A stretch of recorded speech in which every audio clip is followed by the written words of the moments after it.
Good evening and welcome to Response to COVID-19 on TDT, Talk City 91.1 FM and TDT Live online on Facebook. I'm Vidia Ramphal. Today on the program, local horse racing is hoping to return in July, but how has the sport been affected by the coronavirus? And one of the top national junior table tennis players shares his concerns about the pandemic. Now, before we start our first interview, here's a trivia question for horse racing fans. The Trinidad Derby of 1979 was cancelled due to an outbreak of equine influenza. On what date was the race due to be run? I will give you the answer to that later on. And I'm sure that our next guest knows the answer to it, and I'm going to ask him not to answer now, but he is Mr. Robert Bernard, the president of the Arima Race Club. Thank you so much for joining us, Mr. Bernard. Thank you very much indeed, Lydia. All right, and your experience in the horse racing industry is several decades, in fact. How likely is horse racing to return in July, as we've seen in the media recently? Well, actually, Lydia, we are attempting to have horse racing going again on June the 19th. That was a misprint in the media recently. Okay. We have written to the Ministry, the Minister of Health in that regard, who responded immediately to our request and identified that we should follow the protocols established by the Prime Minister insofar as the phasing of the back to work goes. Right. Now, the industry itself, the health of the industry itself, some have been critical of where it has been. Does the coronavirus present an opportunity to reset in the horse racing industry? Well, the short answer to that would be yes, because, if not, we will definitely not survive. We have been extremely challenged in the industry over the last few years.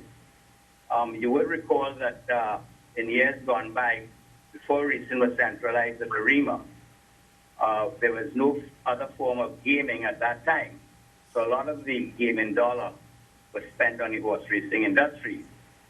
Of course, with the introduction of the lotto and subsequently the casinos, a big chunk of that gaming dollar is now no longer coming our way. So we have to reinvent ourselves, and we're in the process of trying to do so when the COVID pandemic hit us. So we are hoping that once we get going again, it's not going to be an easy challenge. It's not going to be an easy job to get it back. But we feel we have the wherewithal to do what is necessary, and we all will be working in that regard. How bad has the damage been, if there's any estimate so far, of how the coronavirus pandemic has affected the local horse racing industry? Well, if I had to quantify from a dollar value, the club was indebted to the owners to the tune of about $8 million. And this virus has exacerbated that amount. We haven't been able to pay any stakes since the coronavirus hit. We're not earning any income, mind you, because there's no horse racing, and we only earn income when they have horse racing. So we are further behind the black ball, as they say.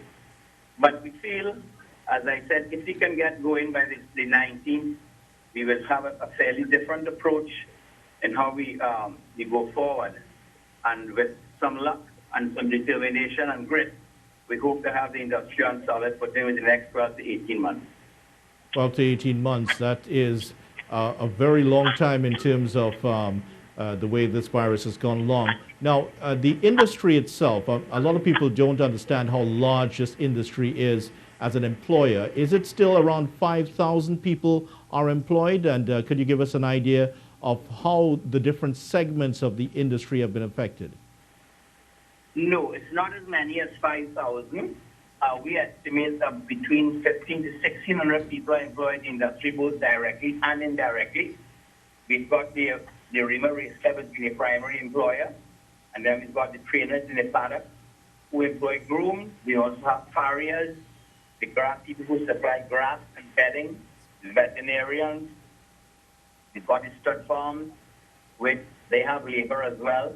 So we estimate, as I say, between 1,500 and 1,600 people are directly impacted by this virus, and those are the people, in fact, that support, that the racing industry supports. Yes, and the racing industry is so unique from some of the other industries and the other sports.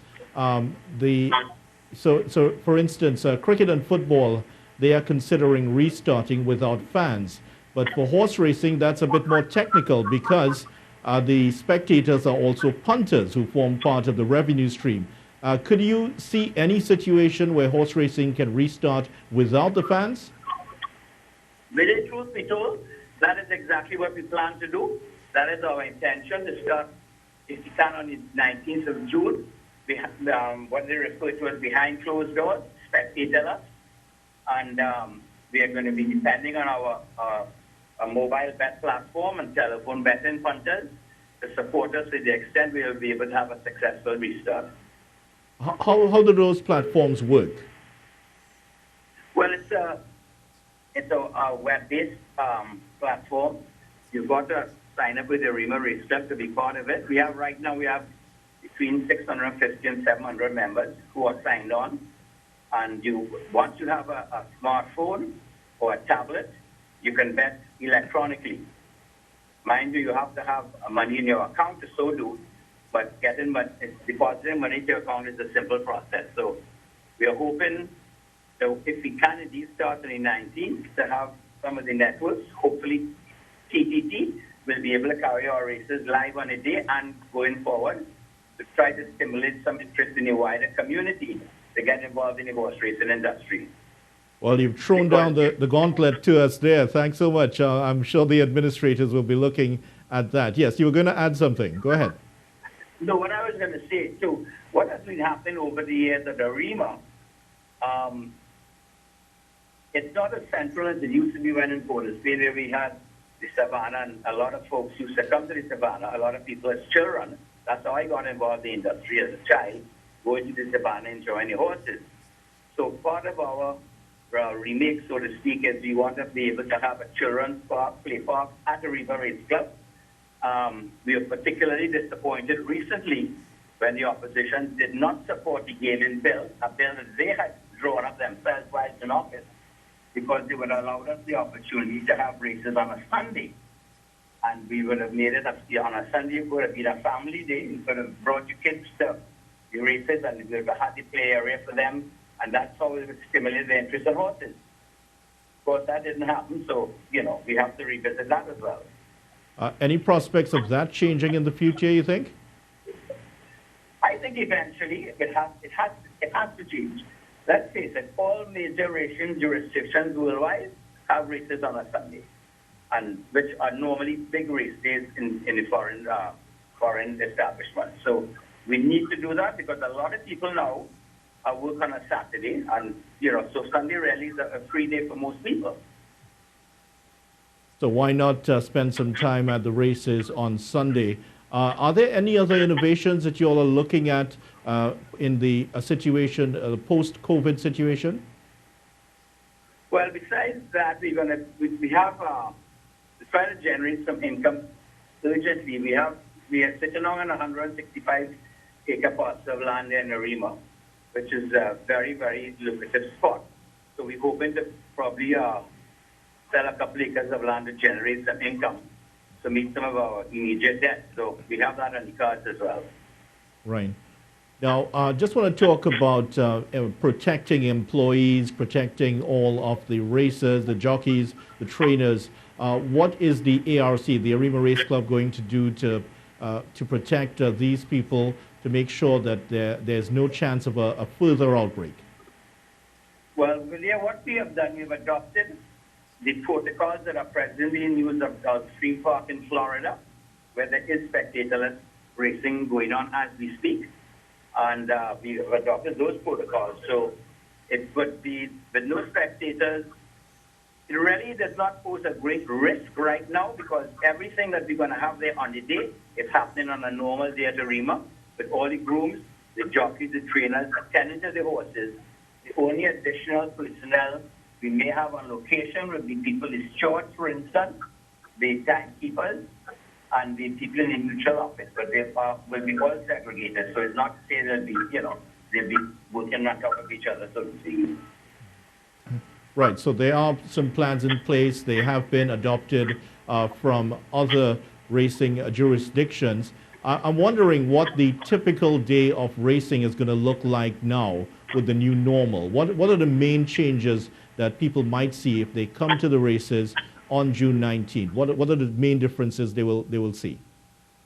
Well, if we do get going on June 19th behind closed doors, as they say, they won't have any spectators. So, but I imagine going forward and for some time into the foreseeable future, some of the protocols that we have installed or will be installing for June 19th will have to pertain going forward for a while until this virus is eliminated or they develop a vaccine for it. Because even though we've been very fortunate in Trinidad, and I have to compliment the government here for doing a good job in keeping it in bay, one never knows what could happen going forward. Right. So I imagine that some of the protocols for spectators racing will have to be in place when we do open up for spectators as well. Well, and finally here, now there was another time that horse racing was interrupted by a viral outbreak, but this time it was an equine outbreak. It was part of our trivia question earlier. That happened in 1979. You were around at that time. Of course, that would have been affecting the animals and not the human beings. What are your memories of that 1979 viral outbreak, the equine outbreak? Yeah, they had what was called equine influenza at the time. That, I think, if my memory serves me correctly, was shut down for like about 3 months then. So, it's similar to what's happening right now. But at that time, there was a vaccine for horses. And since then, we haven't had an outbreak, thank God, because all the horses are now vaccinated for that virus. So, all right. Well, Mr. Yes. Go ahead, Mr. Bernard. Well, we had a bit more control in those days because we knew what it was. But with this pandemic, with this new virus, I mean, who really knows how it's going to manifest itself going forward? If it's going to mutate, and if it does, how it's going to affect everyone? Yes, and we certainly hope that the situation stays the same, but we'll all try to keep as vigilant as we can. Mr. Bernard, thank you so much for joining us, and you keep safe. Likewise yourself. All right. Well, coming up, junior table tennis champion Mr. Kotoy, he joins us with his mom. How has the coronavirus affected the sporting careers of the youngest athletes? Well, that is coming up next.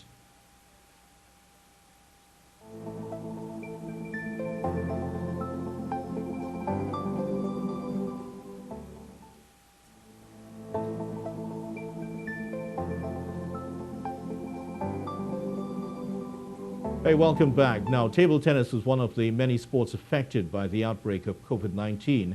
And you could imagine for parents of young athletes, the pandemic must have been a nightmare in terms of trying to find that balance between the need to preserve the healthy and safety of the child against finding ways, and creative ways at that, to continue their budding careers. Well, joining us now is the top 11 and under player in the country, Jonathan Kotoy. He and his mom, Rachel, are on with us. Hello, Jonathan, and hello, Rachel. Thanks so much for joining us. Hi, good afternoon. No problem. All right, nice to have you on. Now, let's start with Jonathan here so we can get the nerves out of the way. Jonathan, you were still competing when the news of coronavirus was making the rounds. Were you worried at all about it, or were you just busy competing at that time? Well, I wasn't that worried because, I mean, I was mostly focusing on the competition and the news about the coronavirus wasn't really there. Well, I could imagine your mom was just maybe a little bit more worried about that. What was your reaction when you were hearing the news, Rachel, about the coronavirus? Well, actually, when we now started hearing about it, it was just in little snippets. So, I don't think any of us had a clue of the magnitude it would have turned out to be. So when they had stopped all competitions and when school was closed, we all thought it was just going to be for a little while, for governments and the medical services to get things under control. I guess none of us knew it was going to turn out to be anything like this. Yeah.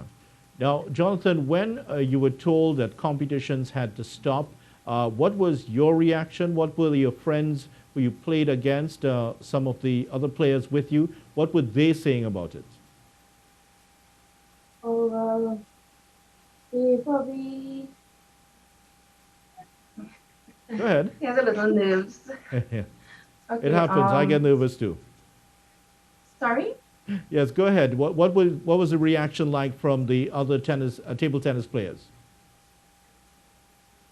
Okay. Well, like we said before, when we got the initial news of, competitions closing off and training closing off, everyone thought initially it was for a little while, just to get things under control. And when it turned out to be this lengthy, um, it's a bit stressful with having young athletes because they want to go to training. There's only so much we can do at home, so Yeah, so Jonathan, talk us through this particular period. Did you want to go back out and play? And I mean, how much was it frustrating for you to hear about, well, I have to stay home because of the virus? yes, it was very frustrating because, I mean, I was just a year into the sport and I was very excited. I just wanted to play a lot and I was enjoying the competitions. And to know I had to stay home was very frustrating, yes. And I just really want to go back out Well, I'm sure that your mom has and some start back concerns about playing. that, about going back out. Does that prospect scare you all a little bit to go back out? can you please correct Yes. us? Um, yes, because I mean the equipment, I'm not sure was there or anything. So, but I really hope that everything goes well. And Mom, what about you? I'm sure you might be a little bit more concerned there. Jonathan, of Yes. course, is not the only athlete in the household. Yes, definitely as a parent or, as any one of us as citizens, we'd be concerned with sending our children back outside in terms of group activities. Um, for the most part, I know that our coach, Curtis Humphreys, his table tennis coach at Wassa, it's a very intimate club. And I know that he, on a regular basis, even before COVID, would take all the necessary precautions for sanitary conditions, but just because of the virus in the air, yes, it lends to a little more uncertainty as a parent. And I have even been, speaking with my husband and questioning whether we would send the kids out back out to training as soon as the doors are open. Are we going to, wait a little while, just to see how things go? Because it is a little frustrating mentally. We do all that we can at home to keep them safe. And then when you send them out there, you just don't know what the possibilities could be. Yeah, it is a scary situation indeed for parents. Just to talk a little bit about what you all have been doing at home. Obviously, he's progressing well. He's a top under 11 player in the country. What have you all been doing at home to keep him in form? I'm sure you have a table tennis board at home. Actually, we don't. Okay. We're not fortunate as yet to have a table tennis board. Well, the dinner table might So help, you know. his yes, his practice sessions have actually been on my living room, my dining room table. So we've cleared all the dishes, all the dining ware out since the shutdown actually. And his brother is also a table tennis player. He plays with Master Club as well. So they have been getting their knocks on, so to speak, on my dining room table.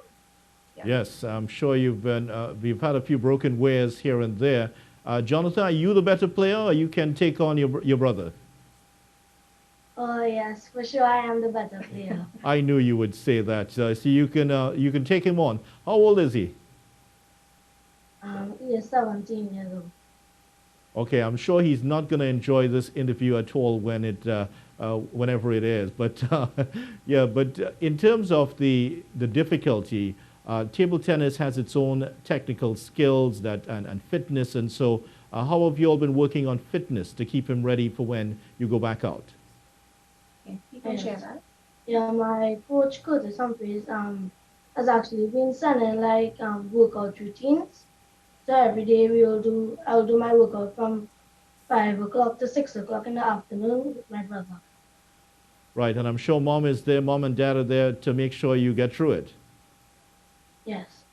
All Well, his right. dad actually does workouts with him. He he works shift, so he's in and out. And when he is around, he would take them for runs in the neighborhood and do workout sessions with them. And even Jonathan share with him yeah, YouTube. I think he was YouTubing some stuff that he wanted to work on with his arms and his legs, and he would do his personal workouts. And I think he started a personal challenge. Today is what day is it? My third day. Right. Today is his third day. Tell him what your challenge is. Yeah, I'm trying to do 100 sit-ups every day for 30 days. Wow, that's 100 more than I do every day, but that's pretty impressive. I think I'll have to adopt that particular challenge.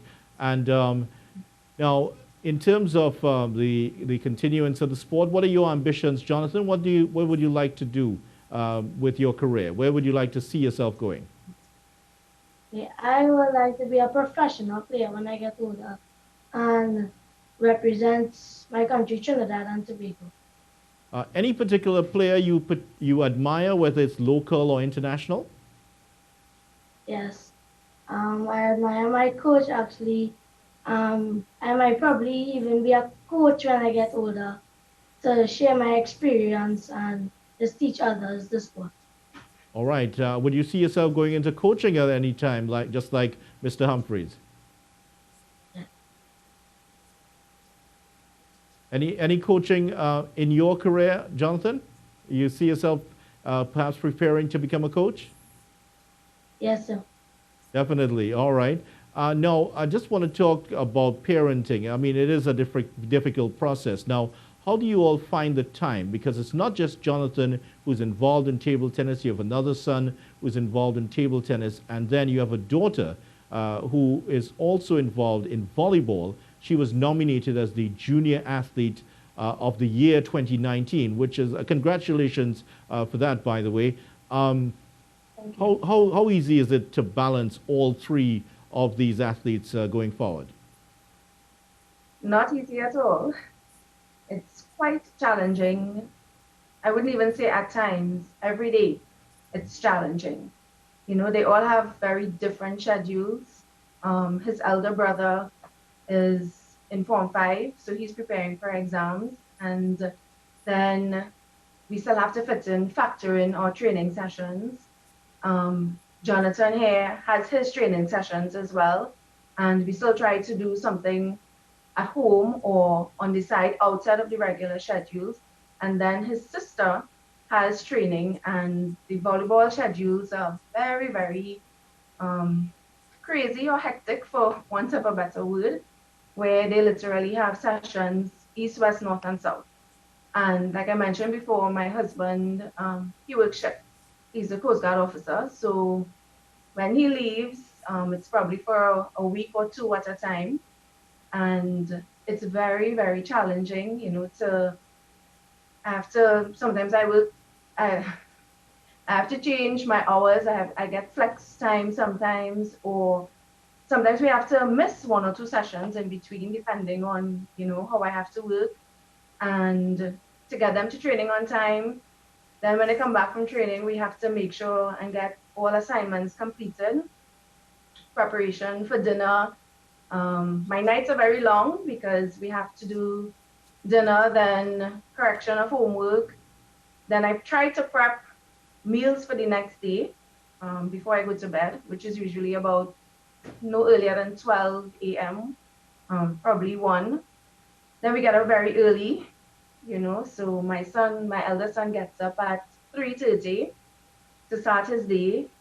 So it's quite challenging, you know, but for the most part, we make it work. And I think the children's ambition is what gives me the strength and motivation to just continue, and my husband and I to put all that we have behind them.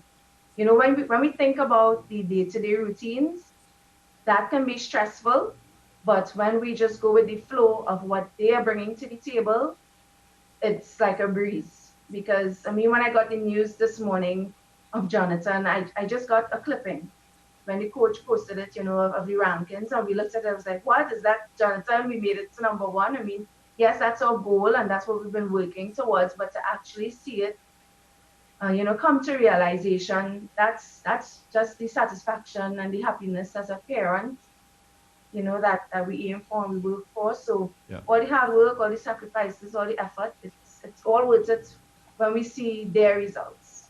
Yes, and I'm sure it's a very proud moment, and it's very happy that we can join you all today on the day that Jonathan became the number one player. Congratulations to you, Jonathan, and thank you both so much for joining us today. Before we go, though, here is the answer to the trivia question. Remember, it was the Trinidad Derby of 1979 was cancelled due to the outbreak of the equine influenza. That is when it was held. December 26th, Boxing Day, and not on Republic Day as it is right now. Racing was halted in 1979 on November 11th with the Jamaican-bred Saturn and the Martinican-bred Tiduk winning the first two legs of the local Triple Crown. Well, thank you so much for staying with us on responding to COVID-19 on TDT, Talk City 91.1 FM, and TDT Live Online on Facebook. My name is Vidia Ramphal. Thanks so much for joining us, and remember to stay home, save lives. Bye for now, and enjoy your weekend.